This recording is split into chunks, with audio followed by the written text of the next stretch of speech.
So, as I said, it's very exciting to see so many of you tonight. We've got, I'm sure, some new folks that are maybe a little unfamiliar with ourselves here at Sanctuary Online. You may know us as Sanctuary in the Woods, and many of us know that we were, and we still are, just COVID has kind of impacted our plans a tad, but we're building a retreat center, a nonprofit retreat center, just outside of Austin, Texas. And what we were doing was this beginning of the year, first quarter, we had our engineers out, we had our lawyers working, and we were just rolling along with all the administration prior to building, hopefully this summer, this fall.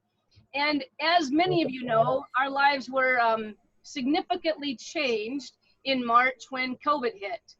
And at the time, we weren't quite sure, what did that mean to us, right? Is it a 2-week thing? Is it a 2-month thing? Now we're asking if it's a 2-year thing. And so we kind of, to be honest, we kind of got a sock in the gut, you know, with our dream. Did it make sense anymore to be building a place where folks were going to come together when no one's traveling and no one is gathering together anymore right now, right?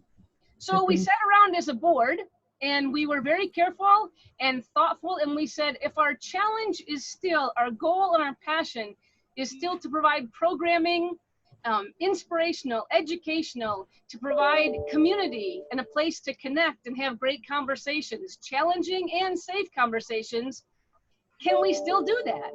How can we still do that? And of course, at that point in time, everyone and their brother was going online, so we said, why not? And on May 5th, we launched our first Sanctuary Online presentation on a Tuesday evening. And we've been here every Tuesday offering so many things, from education around the COVID and how it has impacted us. We've offered work on change management, on mental health. We have offered birding. We've done author interviews. We've done book clubs. And last week, God bless it, we were camping. So we actually combined our Sanctuary on the Road, a planned camping trip that was supposed to be in Hot Springs, Arkansas this last week, with our Sanctuary Online. And yes, indeed, we went camping for 3 days online. I know many of you were there. We had some fabulous photo contests, and we had some wonderful hosts in SOOO and Ann. I'm not sure if SOOO and Ann are on tonight or not, but we were just had a great time with them. So during this time of social restriction, we're still going to be here on Tuesday nights. And I want to tell you, my friends, I am beyond excited to welcome Reverend Ken Martin here tonight. Many of you already know Ken, and yet I know that a few of you are going to be meeting Ken for the first time tonight. And Ken is, my goodness, if I just opened the mics right now and asked you to each describe who Ken is to you, we'd have as many descriptors as there are little boxes on my Zoom screen. And above all those things, though, I'm going to tell you that Ken is a storyteller. He's a student of life. He's a mentor, a teacher, a preacher, and just an amazing man who has spent, you know, given his whole life to his ministry. And during all of that time, Ken has studied relationship after relationship after relationship after relationship.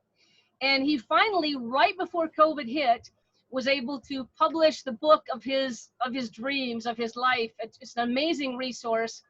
And I don't want to step on any of what he's going to share with you tonight as his inspiration, but we were ready to go on a book tour, a big book launch, and suddenly, not only did COVID hit the world and stop our plans for Ken to tour, COVID hit Ken.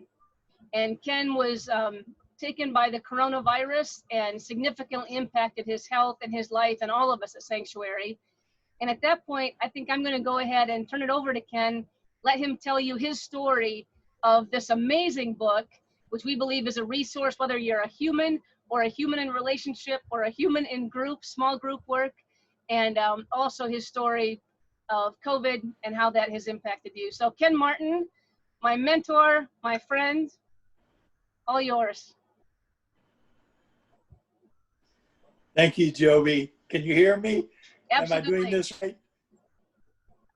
Okay, because my technological prowess has not improved during this experience very much. First of all, Thank you, Joby. As some of you know that in May I was diagnosed with COVID-19. Spent some really rough weeks following that, ending up with pneumonia in both lungs, which just meant it took me longer to sort of get over that. And like apparently about 50% of people who have it the way I had it, was a lingering symptomology. Doctors are calling us long haulers, and they're calling this long COVID, which simply means that even after you're free of the virus, which I am right now, we continue to have symptomology. And some of you who know me can hear this in my voice.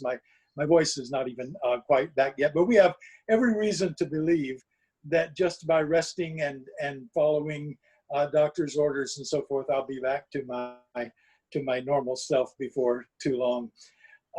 So in other words, it is something of an understatement for me to say that I'm glad to be here tonight. I'm glad to be anywhere, but I'm especially glad to be here with you because so many of you are the people. Susie, I see you. Can you, I see Sue and Judy been trying to get on for an hour, and I can see Susie finally. And so the first thing I'd like to do tonight is take just a moment to thank all of you for the prayers and support that you have offered me these last months.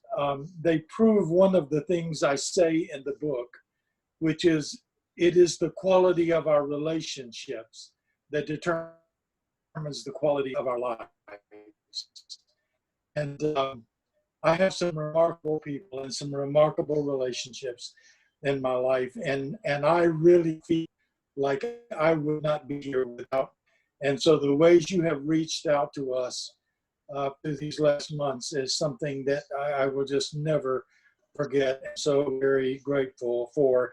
And I want to also take a moment especially to thank this remarkable Sanctuary Online and Cheryl and Barb, who have been bringing you these really timely and important programs every Tuesday night, sometimes just one, but a lot of very important and timely information through these last months. It's really been remarkable, and I'm so happy to be well enough now to join this team and be a part of this going forward. We're here tonight to talk a little bit about relationships during this time in which we are living. As Joby said, as many of you already know, I wrote this book, which just happened to be published at almost exactly the same time that this pandemic hit. And so a number of book signings and at least one book tour had to be canceled. And then I got sick. And so this is really the first time I've had an opportunity to say anything about this, and I'm really grateful to be able to doing this tonight because the pages of this book are full of stories about relationships. They are your relationships. They are our relationships together. They are things that we have lived and shared together over the last 50 years. And it is these stories and it is this sharing that gives me whatever wisdom about relationships I have and have tried to communicate in this book. I even did something unprecedented and rather risky in the acknowledgments because I felt so indebted to so many people that I included in the acknowledgments the names of 146 different couples whose relationships in some really important way have helped me to understand what it means to be in a successful relationship. And I know some of you already found your names there because you've let me know that you have. So here's another understatement. We're living in really strange times. Tell me. The realities that this pandemic has brought to every other area of life does not make it surprising that it has also affected every relationship of every kind in some way. If you just Google the effects of this pandemic on relationships, you will find hundreds of articles, even find a number of already completed research projects on the way this pandemic is affecting our relationships. Many of them are obvious. Many of them are things that we are experiencing every day, and so we already know about. For example, we are not able to be with the people that we love in the ways that we have always been able to be with them before this pandemic. Tom and I just realized not long ago that this will be the first year in 20 years that our Christmas card will not be a photograph taken within the last year of us with our grandchildren. Because every year for the last 20 years, we've been together, we've taken a picture, and we've created a Christmas card from it. This year, their plan to visit us here had to be canceled. Our plan to visit them had to be canceled. That's a big change in relationship for us to go for a year without seeing our kids and our grandkids. This pandemic has put unique stress on new relationships, on relationships that were already struggling, on relationships where there are special needs that people have. It's caused all kinds of financial problems, problems with employment, problems with childcare. The list goes on and on and on. I saw a meme on Facebook not too long ago about the way the distancing and the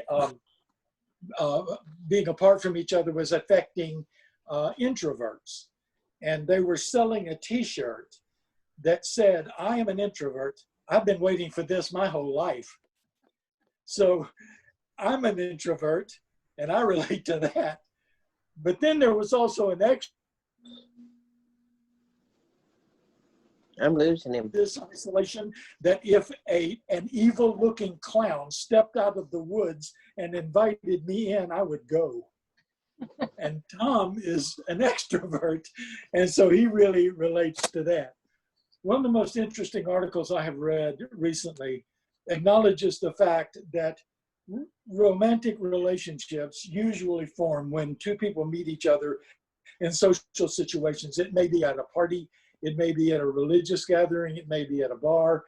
They meet each other, they're attracted to each other, and play this dance and game until they come together and form a relationship. And what this article said is that because of the distancing and isolation that this pandemic has caused us to endure, that literally tens of thousands of relationships that would have been created over these past months are not created, and that there will actually be social and financial consequences from that for years to come. Who would even have thought about something like that? And we also have to acknowledge that it is not just the pandemic that is putting stress on our relationships right now. It is also the political and ideological divisions that are happening between us in this country right now. They are becoming a yawning chasm that is separating friends and family members from each other. A friend of mine recently said the only good thing she could find in this pandemic is that it gives her an excuse not to have to travel home to spend the holidays with their family, because their political differences have reached a point where she said, "I'm not even sure I would be able to endure a visit like that right now." That's understandable. Many of us have been, we're taught by parents, by pastors, by Sunday school teachers and teachers and the other adults in our lives. We were taught by these people to know what is right and what is wrong.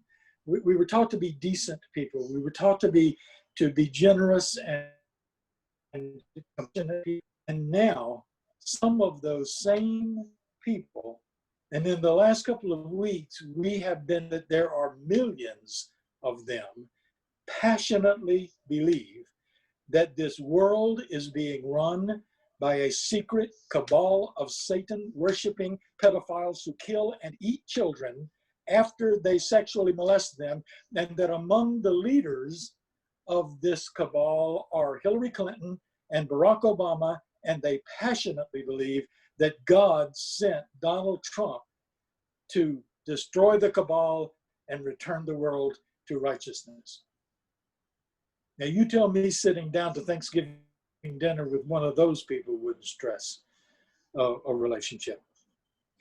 But one of the things that I keep reading and seeing and hearing everywhere is that all of these stressors, from wherever they come from on our relationships, tend to make successful relationships more successful, and they tend to make unsuccessful relationships even worse. But one of the things I am proudest of is that Dr. Mel White, who wrote the foreword to my book, in the foreword, he points out that one of the things I have tried to do in this book is not just talk about how to establish and maintain a successful relationship, but also how to repair and heal and work on and try to make a relationship that is struggling even better. I wrote this book because you and my own life experience convinced me that we can have really happy, long-lasting, successful relationships. And while I was preparing to write the book, I spent countless hours in a number of large bookstores going through books that have already been written about successful relationships just to see what was already written, because I didn't want to just write something that had already been written. I perused dozens of books, and they all seem to be about pretty much the same two things. First of all, they all seem to assume that every relationship was not only between a man and a woman, but between a husband and wife. In other words, almost every book about relationships was written for and about heterosexual couples. The second thing I noticed was that they all covered the exact same topics.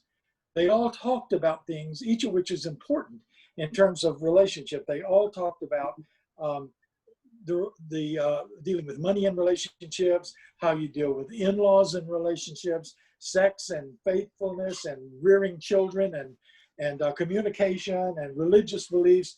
But they were also similar that I actually took my camera and photographed a number of the table of contents because they almost looked like they were from the same book, although each book had a different author and a different title. And that made me accept two challenges for myself in writing this book. The first challenge was to make sure that each of the 10 things that I'm calling a building block for successful relationships, each of those 10 things had to be important, it had to apply to, it had to be relevant for every single relationship in our lives, not just the people with whom we are romantically involved. It had to be important for our relationship with ourselves, with our lovers and partners, with husbands and wives, but also with friends and family members and co-workers, and even our relationship with the divine.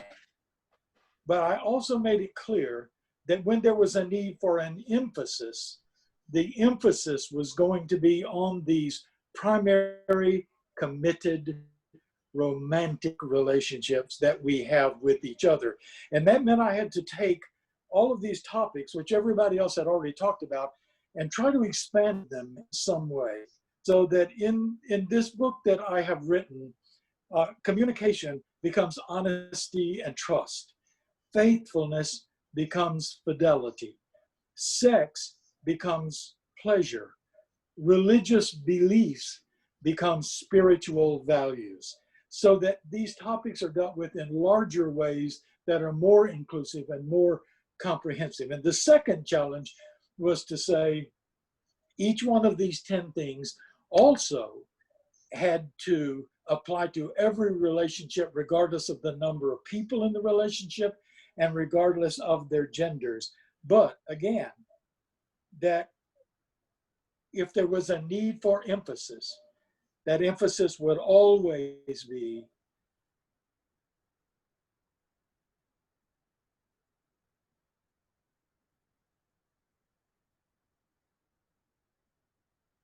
on.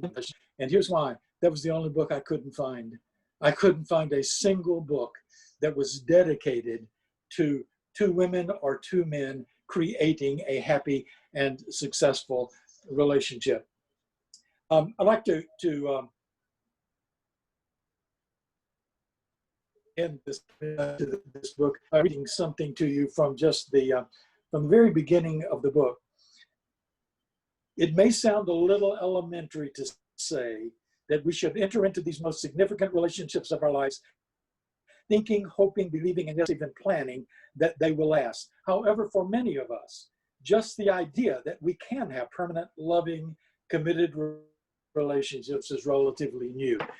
It has actually been within my lifetime that most LGBT people have even been able to imagine creating and living openly in happy, successful relationships. And it has been even more, society has been willing to begin to acknowledge our relationships. And here's one of the reasons. There's been a carefully orchestrated conspiracy of silence that has denied us our own history and culture. For example, when I studied literature, I wish somebody had told me that Gertrude Stein and Alice B. Toklas were together for 39 years. And Christopher Isherwood and Don Bercotti were together for 32 years. And Tennessee Williams and Frankie Merlo were together for 14 years. And Romaine Brooks and Natalie Barney were together for 54 years. When I was majoring in music, I wish someone had told me that the great English composer Benjamin Britten wrote all of his major operatic tenor solo roles and most of his solo works for Peter Pears, who was his partner for 40 years. And that Tchaikovsky's Sixth Symphony, the Pathétique, was dedicated to Vladimir Davidov, who, according to Tchaikovsky's brother Modest, he was madly in love with when he wrote it. And history might not have been so tedious for me had I known that T.E. Lawrence, the hero of Lawrence of Arabia, when asked why he mounted the dangerous military campaign to drive the Turks out of Arabia, answered that he did it because he was in love with an Arab man named Salim Ahmed, and he hoped that the freedom of Ahmed's entire nation might be an acceptable expression of that love. Or that Alexander the Great was so in love with Hephaestion that when Hephaestion died, Alexander spent the equivalent of $60 million on his funeral and made arrangements for Mount Athos, the entire mountain, to be carved into a likeness of Hephaestion so large that a city of 10,000 people would fit into the palm of one of his hands. We stand in a long, noble, admirable tradition of relationships that have enriched the world. That's what the book is about. And so, Joby, I think my time for that is up. And do we have any questions? Thank you, Ken, for that introduction. And the book is called Together, 10 Building Blocks for a Successful Relationship. And each of the chapters is laid out with one of those building blocks. Cheryl and I were lucky and just blessed to be up in Toronto, Ken, when you preached for a series on your series, right? You preached a number of Sundays on each of those building blocks. And so tonight, how we're going to do this, my friends, is many of you were here when we interviewed Mel White. Sometimes when we're on a book, we're going to actually interview the author. Sometimes it's a book club. Tonight is one of those interviewing events. So Ken, I've got a couple opening questions, but I'm sure that this brilliant and curious crowd probably has as many, probably even better questions than I have for you. So how we'd like to do this, folks, is I'm going to open up and ask Ken a question. And if you have a question to ask of Ken regarding his book and about relationships, if you go ahead and type that into the chat box, Barb and Cheryl and I will be watching the chat box. And instead of me asking you all these questions tonight, Ken, like I said, I'm sure there are some great questions from our audience. So please feel free to write your questions over there, and I will grab those. But Ken, I'd love to start out. You know that we read your book. I think the book was part of all of us at Sanctuary as we were getting so excited about you releasing it. And then we also, again, read it as you released it. And we're so proud of you and happy that this life's dream, had finally come true for you.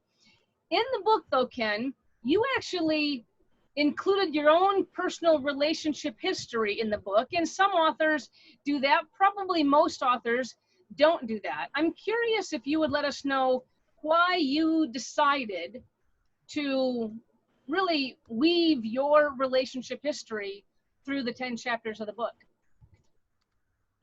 Oh, good question.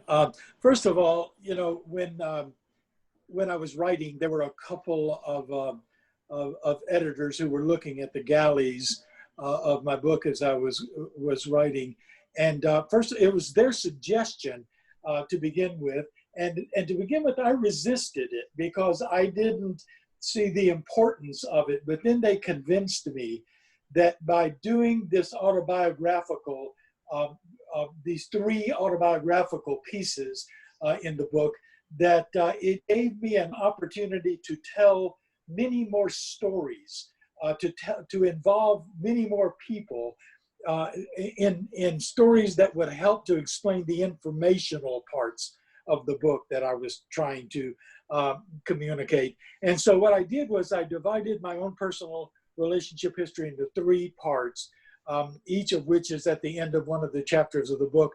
The first one is about my 10-year marriage to a really remarkable woman.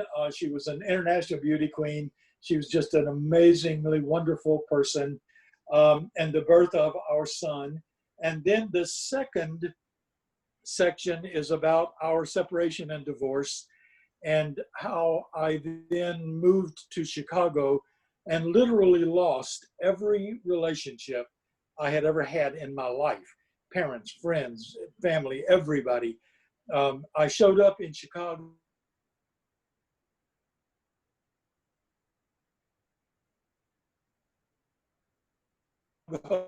about that part of my life and being able to recreate my own life and ministry because of those people in that church. And then the third part is finding Tom Cole together, and knowing that this is, you know, this is the ultimate gift and love and of my life. But what it did was allow me to tell more stories and include more people.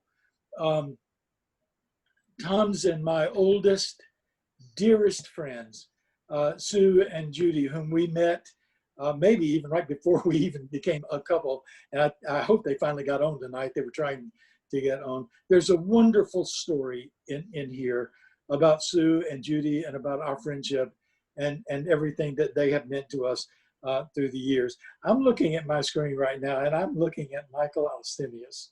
I don't know if everybody can see Michael, but in the third part of this story, Michael plays a huge part because in that part, I tell about these two young men who started attending church in Chicago on Sunday nights. And what I say is that one of them was not just handsome, he was beautiful. I mean, he was just knocked down, drag out, gorgeous. And the other one was cute.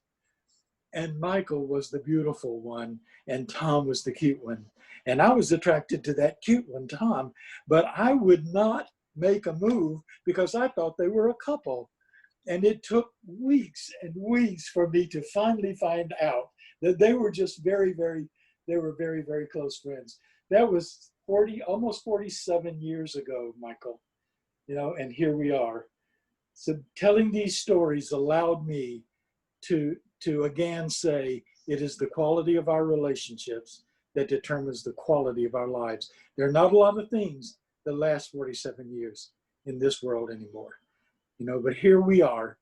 Rick Knoll is here tonight. I know he is.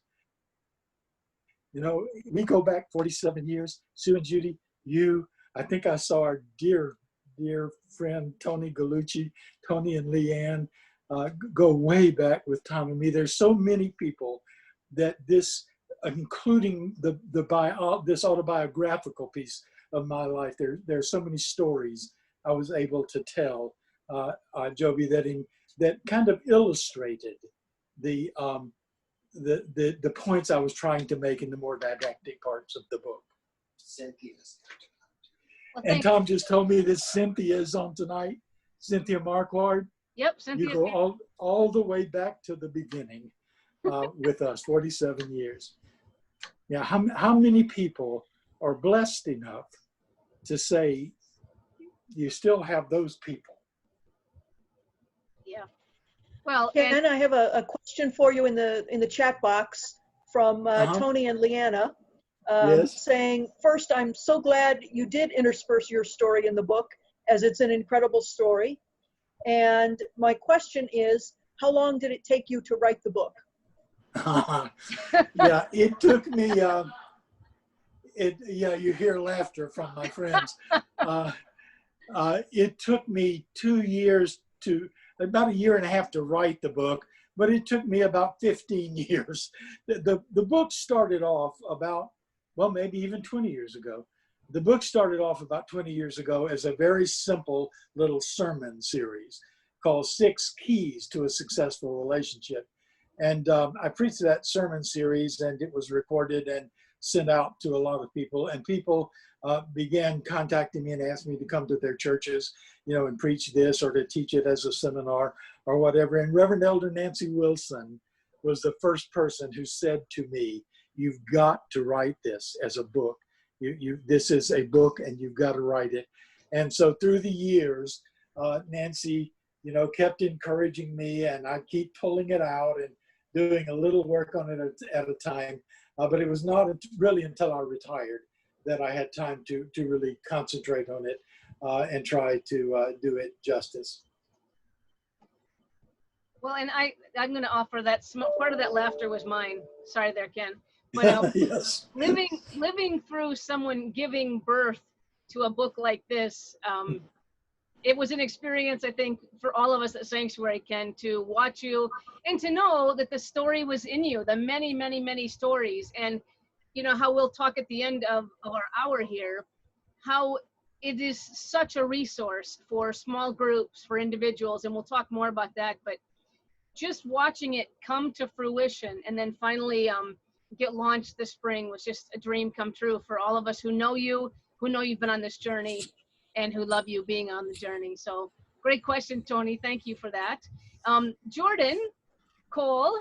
Hey. You've got a couple questions, my friend. Go ahead and unmute yourself as you have. Good to see you up there. But you've got a relevant question, Jordan. Why don't you please ask your Uncle Ken? Yeah. Hi, everybody. Great to hear from you, Uncle Ken. And praise God for your recovery. We're so happy to see you. My question is related to chapter 10 of your book, where you talk about attentiveness. And I think we're in this very unique time with COVID, where we're either stuck together in quarantine, and so maybe we're at a point where we take our partner for granted, or the opposite scenario where we're separated from our partners, whether it be from sickness or our jobs. How do we show attentiveness both in that realm when we're together all the time and maybe we take each other for granted, but also when we're separated and we have to love each other virtually? Yes. Good question, Jordan. Thank you. And it's wonderful to see you. Jordan is the oldest son, his brother. And I remember the day he was born. And he's been in our lives ever since. He's a wonderful young man, and we love you so much. That's a wonderful question, Jordan, because these challenges are real. And I think I even may have said this about that last chapter being like an umbrella that encompasses almost everything else that's in the book. All of those other chapters are the answers, to your question. I think it was in that chapter that I did talk about the importance of listening. This is, almost everybody talks about this, communication and listening. But when we are together all the time, the importance of learning what it really means to listen, not listening while thinking about what you're going to say next, but listening in terms of what the other person is actually saying.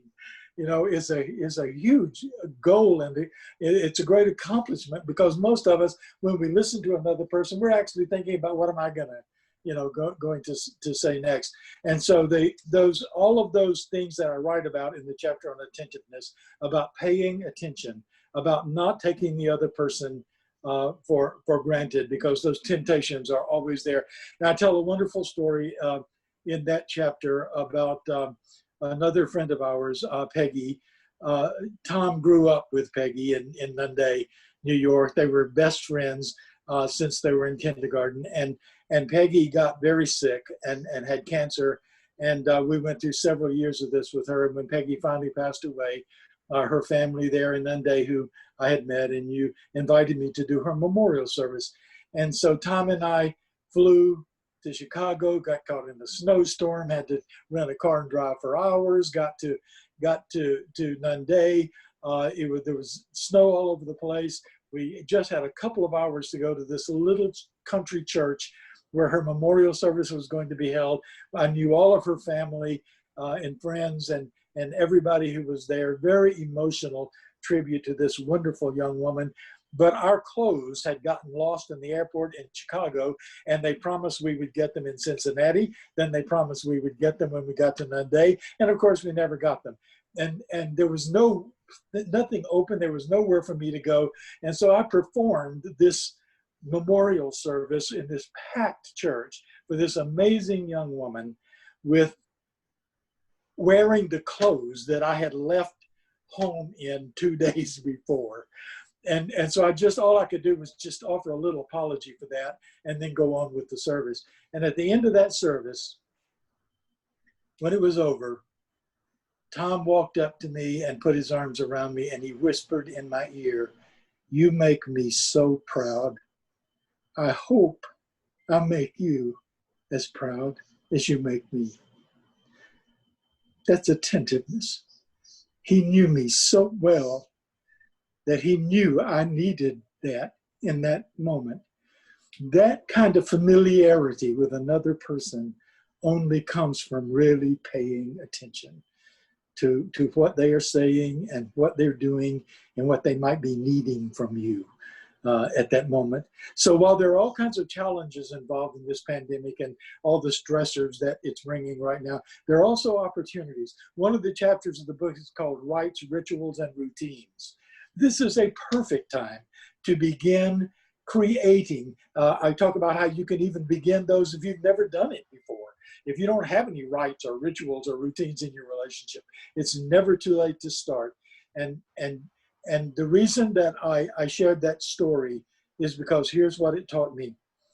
It taught me that another person is likely to become as wonderful as you show them you think they already are.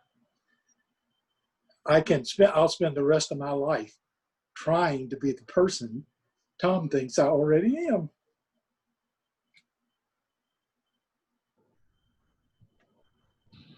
Amen. That was beautiful. Thank you, Ken. And thank you for your question, Jordan. Goodness. Oh, I know. Thank you. Ken, I wonder if, just briefly, if you might roll through the chapter headings, and that might make folks pique their curiosity. I've got a comment as you're getting ready to do that, from Michael. Michael says well, Michael, I don't think you and Ken have spoken in how long? Years and years and years? Go ahead and unmute yourself, and maybe you can make that comment to him directly, eh? It's been a long time. I don't know how many years it is, but it's been an awfully long time. And I just wanted to thank you, Ken, not for the comments and the compliments, but for, when I got your book, I thought it was all about, relationships defined as what you have with your husband or with your partner. And I really learned that as in reading it, that it's really about all sorts of relationships. And I have never been one to, and it's been proven to me through the years that I've never believed there's one cookie cutter model that works for everybody. And your book just verified that for me. So I just thank you for that. And it made me cry, remembering our days in Chicago together, the weekends that we used to spend together, and made me realize, you know, I'm a great believer in the mandala, you know, and the circle of life, and things come back to you. I've been very lucky in that now I'm here in California, in Palm Springs, living close to Ricky, who I've known, you know, for 47 years, Barry Weiner, who we also were together with way back in Chicago. And those people that have meant so much, I didn't realize how much they meant in my life until now, at 67 years old, you know. We're kind of back together again. So, but your book just sort of is part of that, you know, has really made me understand and justify how I felt and verify how I've felt about relationships over the years. So thank you for that. Thank you. Thank you, Michael. Thank you, Michael. You know, it's got a comment here also. Velma, I think this is from you, talking similar to that, Michael, almost building upon the value of long-term relationships, right? You can't look back at long-term relationships until you have long-term in those years of life, right? And then when you do, you know, those weren't built overnight. There's no way they could have been built so quickly. They're built a little bit at a time. And I just also want to lift up, Michael, thank you for lifting to many of the folks who may not have read Ken's book yet, that it's not about just about primary relationships, but it's about enhancing any relationship that you're in. And that's why I said, if you're a human, this book has value to you, you know, so thank you for that. Vilma, I was wondering if you would, are you unmuted? Do you want to ask Ken directly yourself, my friend, the question? Yes, I'm here. Thank you, hon. Ken, hi, Papa, I love you. I love you, Velma. I just recall, Ken, at some of our gatherings that Beck was around, and he always was amazed at the 25, 30-year relationships of the people that were around our gatherings. Yeah. And then tonight I see the even double that, 46-year relationships. I just wanted you to speak about the Beck's take on that, about long-term relationships. Thank you. Yeah, thank you. For those of you who don't know, Beck is our son. When my ex-wife and I were divorced, he was 4 years old. We stayed in contact until he was about 6 years old. And then my ex-wife remarried and they moved away. And at that time, her new husband did not want them to have anything to do with me. And so they disappeared. And so I went for 18 years with no contact with my son. I did not know where he was. I knew nothing. And then we were reunited when he was 24 years old. And that's a whole another huge relational story. I do write some about that in the book. But he grew up in a rather conservative environment, like so many of us did. So when he did want to reunite with me, when he found out I was gay, he was really struggling with that. He just really, really struggling. And at one point he even said, I know people think I'm going to come around on this gay thing, you know, but I'm not. Now he is the president of a university where he has rocked them off of their core in terms of accepting LGBTQ people, opening married student housing to LGBTQ people. He's one of our greatest advocates. And what Velma is referring to is that when he first when he and our wonderful daughter-in-law and grandchildren started visiting Tom and me, they were still very conservative and very reserved. And then they started meeting our friends here in Austin. Came Christmas, and we had a dinner with 28 of people, and Velma and Darlene were there, lots of other people. And after Christmas dinner, we all went into the living room, which is our tradition, and we sang Christmas carols. People with beautiful solo voices sang, and we prayed and read the Christmas story. And it just, when he began to turn around and become a great advocate for us, I said to him, "What happened to you?" And he said, "Your friends happened to me." He saw the love and devotion of people like Sam, Bill and Blake, all of these people who have been our friends for years and years and years, Tony and Leanna. And he said, "We don't have friends like that." He said, "We don't have friends that go back for decades like that." He saw their devotion to each other. He saw their devotion to us. He began to understand that everything he thought he knew about who we were, was false. And so it was simply getting to know us and our friends that turned him into a great advocate now for LGBTQ rights. Wow. Ken, thank you. And thank you for that question, Velma. Ken, it's actually a good a segue, as we really always want to honor our time frame. And I'd love you to run through the chapter titles, and maybe I can show people, okay. Because we're hoping to get the discussion guide out as well, and we can show folks a bit about that tonight. Yes. Okay, yes. There are 10 chapters. Each chapter is divided into numerous sub-chapters, titles of the differing aspects of stories and information and so forth. Here are the chapters in order, and they sort of build on each other.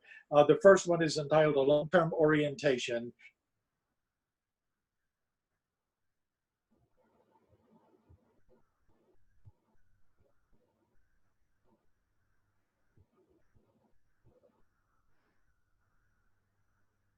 Just crazy about the other person and all of that, and the tendency I've seen in so many people never to get beyond limerence. We have a tendency not to get beyond limerence, and if we want a long-term relationship, we at least have to stay long enough to see what happens after that begins to change a little bit.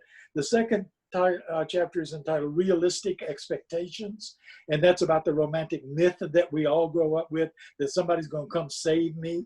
And when I find that person's gonna cure all of my ills and solve all of my problems and make me whole. And this is about having realistic expectations of the person with whom we want to create this successful relationship. The third chapter is Honesty and Trust.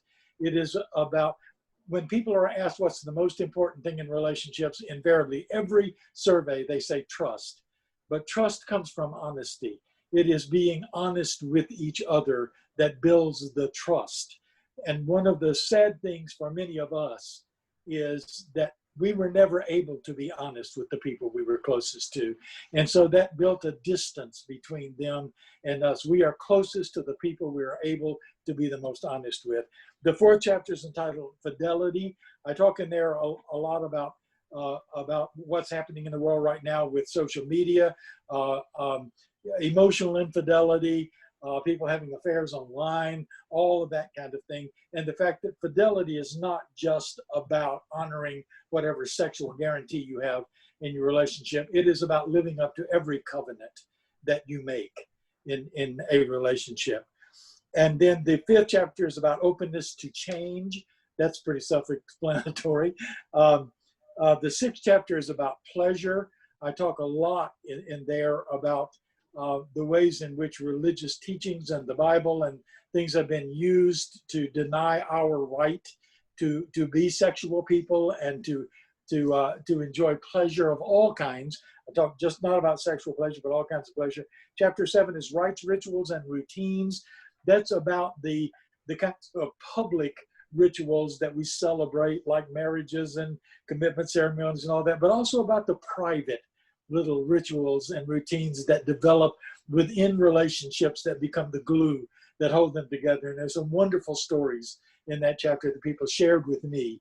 And they said, well, he never told anybody else this before, but they would share these stories with me about how they hold their relationship together through these private rituals.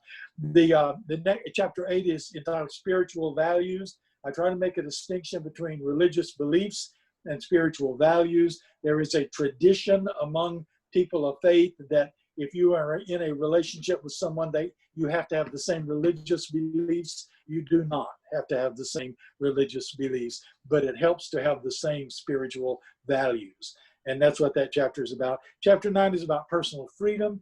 It is about the importance in a relationship of each person being able to have different friends, different avocations, different hobbies, different interests, and yet being able to bring those things. When people ask Tom and me, what is the success of your 46-year relationship?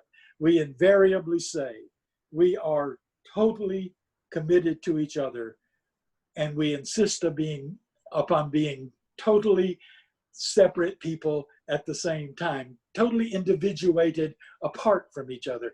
That's what makes us so interesting to each other. Tom can do things I could never think of doing, but when I see him do those things, he's so proud, and he brings all of that back into our relationship. I try to do the same thing, and that's what keeps us so interesting to each other. And then the last chapter is attentiveness. And that is that simple principle that when you are committed to some other person in this type of relationship, that person is the most important person in your life. And you need to be sure that everything else is not coming before that person, because that will be the temptation, particularly in the world in which we live, where these huge demands are made upon us all the time. But creating some way to show that person you are the most important, still the most important person in my life. Thanks so much, Ken. I'm gonna share my screen here and show the front page of the discussion guide that you are building, that we are very close to being able to offer. And when I do this, I want to also, let me go ahead and share, and while I'm shaping that properly to get that in, if you've joined us late and didn't put your full first and last name and your email address in the chat box, we'd encourage you to do that, because one of the ways that, as Ken's going to share in just a minute, beyond the book, which is fabulous, and you can get the book by going to revkenmartin.com, Ken's new professional website. So again, it's just, we made it very easy, revkenmartin.com. And when you order the book, you can actually click a little box in there, and Ken, you'll write a wonderful note into the book, dedication, personalize the book with a dedication, and we'll get that sent off to you right away. But also, Ken, and you and I have talked, and we can't do almost anything without saying, how can we get this to even more people and help folks to use it, right? So maybe you can speak briefly to, this is the front page, and then I've also got an example of one of the pages interior to the discussion guide. Yes, thank you, Joby. One of the things that I've created is a small group discussion guide. There is a participant's guide and a leader's guide. If you are like a pastor or a person who creates programming for a church or for any other kind of organization, or if you just like to get a bunch of your friends together and discuss this book, we will be happy to send you absolutely free a copy of the leader's guide and the participant's guide. Then you can make as many copies as you need to. Each guide has some instructions and information, and then there is a series of questions based on each chapter, which Joby is showing you right now, so that you read each chapter, and then you can work through and answer these questions, so that then when your group comes together, you will be prepared to have a really wonderful interchange of conversation. One more thing, if you do your group as a Zoom group, I'm offering to come to the first session and to free and lead the first session, which would be an introduction to the book and the background of the book, if that would be of interest to you, or if you think that would be of value to your people. And so if you are interested in looking at this, or if you know you're interested in creating some programming around it, if you will contact us at talktous@sanctuaryinthewoods.com, which Joby's showing you right there, talk to us at sanctuaryinthewoods.com. We will send you free a copy of each of these discussion guides.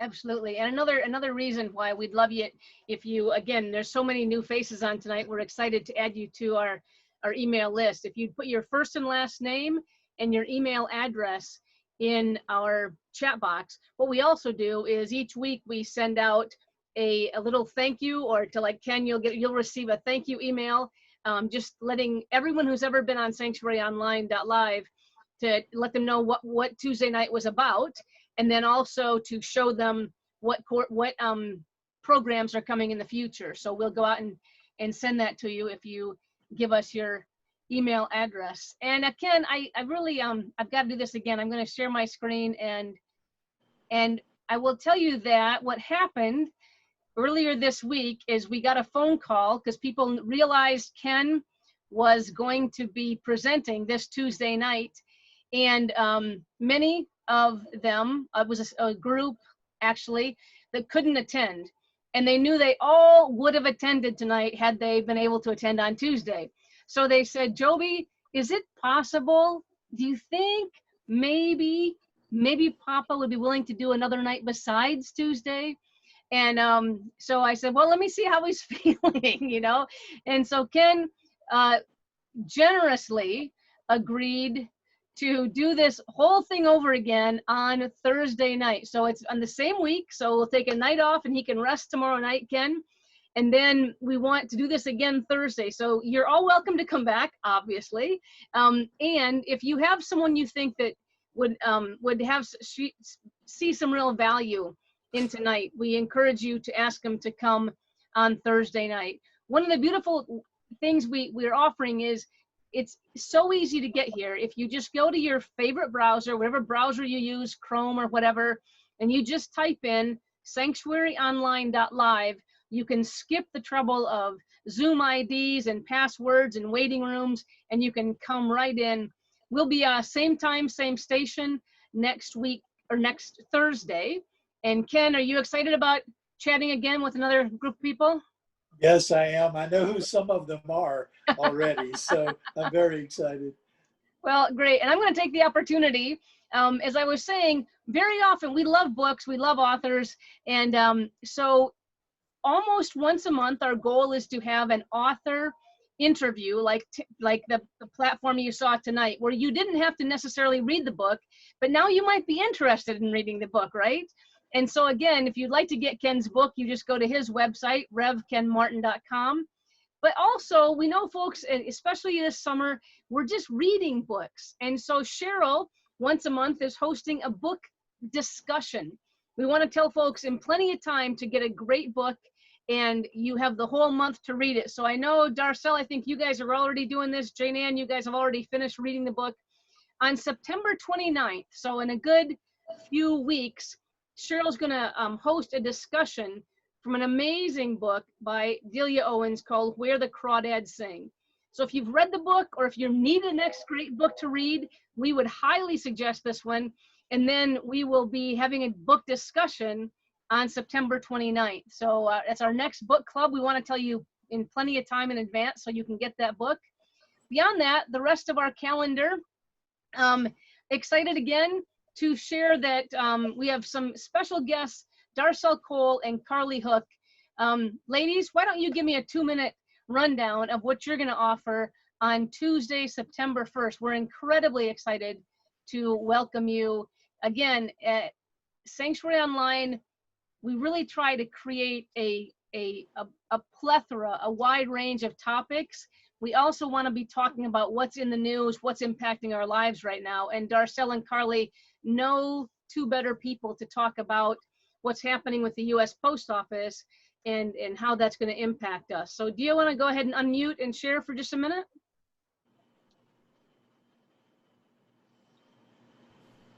I've got them, I can see both of you, but I want, there you go. Go ahead, Darcel.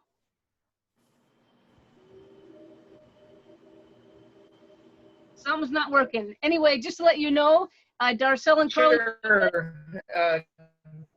We're gonna touch base on. Darcel, your internet's bad, hon. I'll go ahead and just say, tune in. Can you hear me? Now your internet is causing quite a delay, honey. We're gonna touch on what's happening in the.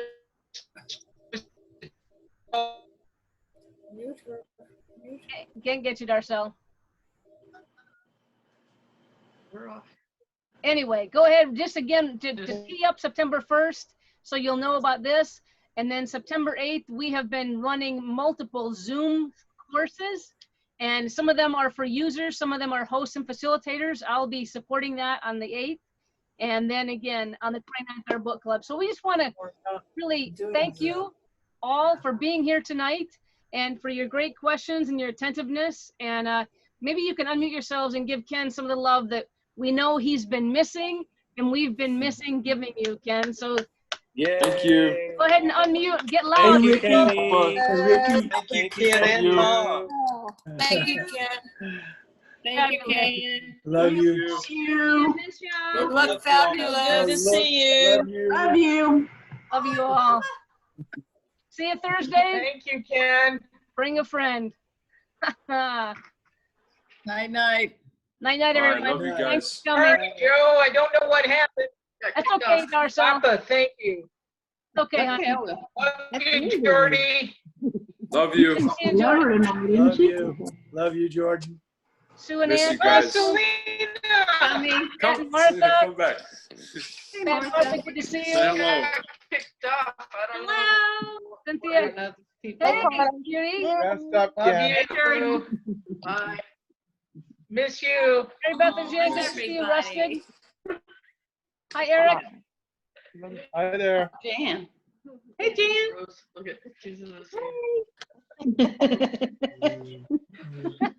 All right, you ready? Eric.